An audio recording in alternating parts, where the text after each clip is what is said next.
Bienvenue dans notre point marché du mois d'octobre.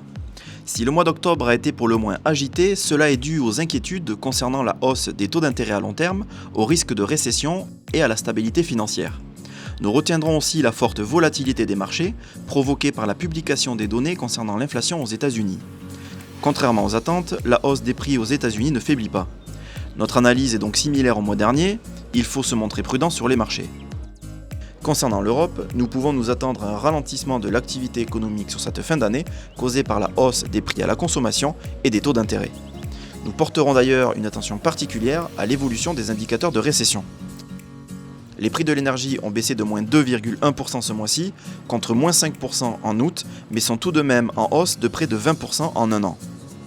Concernant l'alimentation, les prix continuent d'augmenter, dont certains de façon dérisoire, à l'instar des prix des cantines qui ont augmenté de 45% en un mois et de 91% en un an.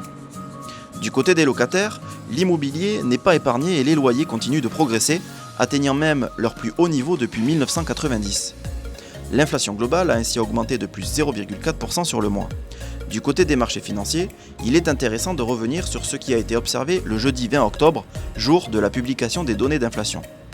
Avec une inflation américaine plus élevée que prévu, les actions ont chuté, les taux d'intérêt et le dollar ont augmenté.